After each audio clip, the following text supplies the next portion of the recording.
everyone, and welcome again to Sam's 10-Minute Tuesdays, where Joe Templin and I, my co-host, morning, Joe. Morning, Mickey. Try to inspire and educate you about this empowering concept called activity management. We approach every topic a little differently, but it all goes back to that. And this week's one really is a pretty cool one. It has to do with having a playbook and why we all should have a playbook, especially when we're a producer. And that's something that I learned very early on when I started my career. But I know Joe has a lot to add to that topic, and I thought that's why we'd pick his brain today. Sounds good. And really what I want to talk about it real quick is two different types of playbooks. Right now, we're going to talk about the agent or the rep having the playbook, the actual players out there, okay, who are doing the stuff. There's going to be a separate discussion that we'll do next week or in a couple of weeks on the manager or the coach's playbook, simply because if you look, the coach has a much thicker playbook because they got offense, they got defense, special teams, all the different components, and they have more flexibility, but they're not out there hitting the other guy. They're not out there taking the shots. They need to be managing load. They need to be managing personnel. They've got all these other things that they need to focus on. So the manager's playbook, the coach's playbook is going to be slightly different than the player or agent's one. Mm-hmm. And when we talk about a agent or player out there, what's the goal of the game, Mickey? To win. Win the game, exactly. Win the day, win the game. Win the day, win the game. Okay. And so everybody's got a different definition of winning, you know, whether it's making top of the table or $1 million round table or, you know, validating their contract in the first 6 months, what have you. So we're not going to talk about the definition of winning, but if you have a game, a sport, you know, they have a daily plan and they have a plan for each component, each phase of the game. Okay. On this series, this is what we're going to do. Okay. So as a rep, you need to have a daily plan. When you walk into your office at 7 o'clock, like I do, or 9 o'clock if you're, you know, getting a later start, what have you, you need to know when you're walking in what your goal and what your plan is for that day. Okay. Could be written on your whiteboard, could be on a to-do list that's generated on your CRM, could be a good old-fashioned card with your checklist on it. Whatever's going to work for you, that's fine. But you need to have a daily plan. Have a plan, work your plan, and then you don't have any anxiety. Another thing is practice. Okay. Game time is not practice time. This is one of my favorite sayings. It was taught to me early on. Every single day, still 25 years into the business, I practice my language. I'm not practicing it as hard as I was when I was, you know, 3 months in the business and I was stumbling over every single word, but I still practice every single day. As a martial artist, 35 plus years in, I practice every single day.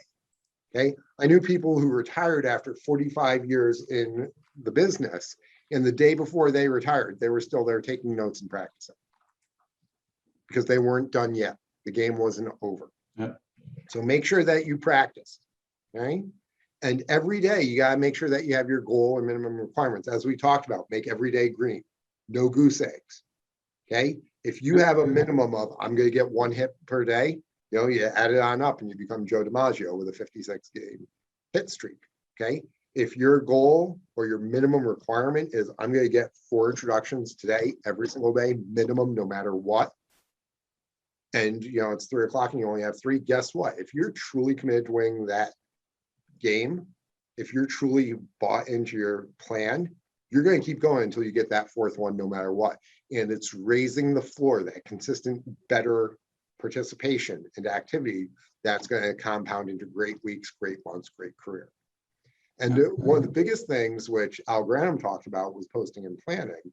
And I don't see a lot of people doing this, but at the end of the day, take a couple of minutes and reflect. Marcus Aurelius, the emperor of Rome, the great Stoic, every single night reflected on what he did that day. And he was ruling an empire.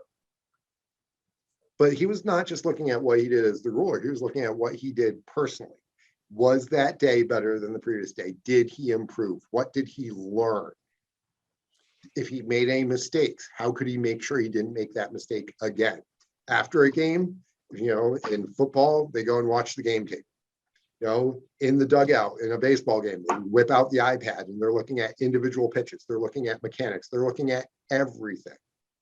Tennis, hockey, runners, every single professional athlete is reviewing their performance immediately after so that they can improve on it for the next time around.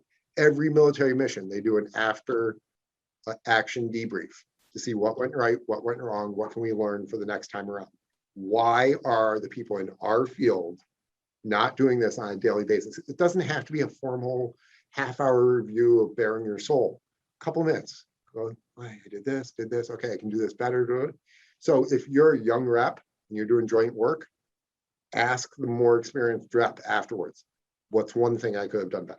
What's one thing I could do better?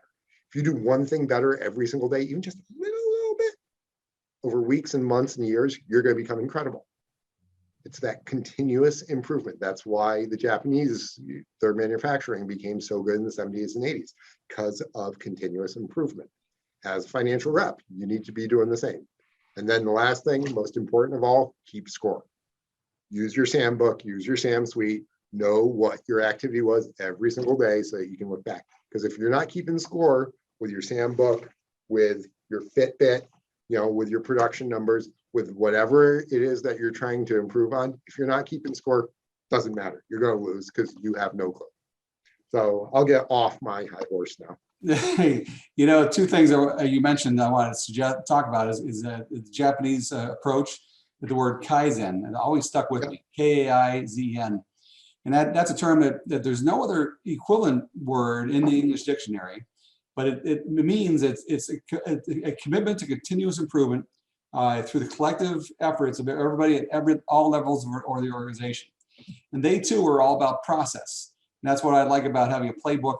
As Joe said, you gotta have a process, and you have to know what you're doing. You're walking in, and especially at the outset of the day, the start of the day. The first half hour, first 10 minutes really set the tone for the rest of the day. Just like when you get home, if they say the first 3 minutes set the tone for the rest of the evening with your spouse. But you have to have a playbook. You have to know what you're doing. I happen to rely upon acronyms. I like using acronyms and knowing what I need to do. It just reminds me what I need to do.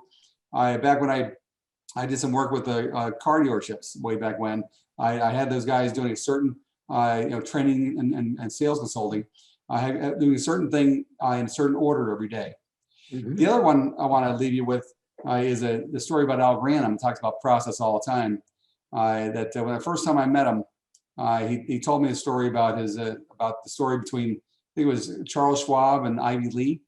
It was the story of the Schwab being the steel magnate. He was talking to an efficiency expert named Ivy Lee, and he had a cocktail party, and he said, if you give me your advice on efficiency, I'll pay you anything within reason. And Ivy Lee, being the efficiency expert, turned to him and said, before retiring, post and prioritize. Before retiring, meaning going to bed at night, post and prioritize. Post what you did through the day and prioritize what you're doing tomorrow, because your subconscious never sleeps. And, exactly. And he was said to have sent him a check a few months later for $25,000, which in today's dollars would be somewhere around $750,000. And people thought that was just crazy. Why would Schwab do that? He said it was a bargain because your subconscious never sleeps.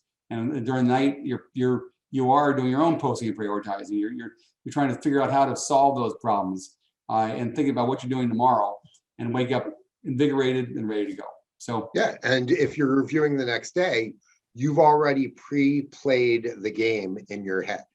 Okay, it's the visualization. You're ready to go. So when you then just roll into the office the next morning, you pour your coffee, you grab your phoning list, and you start doing your 15 or 20 dials, and you're right into the game so that you can win. And that's part of having the appropriate playbook. And what that allows you then to do is to get into the game, because remember, sales is an activity game, and introductions let you win the game every single day. Yes, they do. Thanks, Joe. Make it a great day. And you win too, your my friend. Win your day, Joe. I'm going to. Okay, see ya.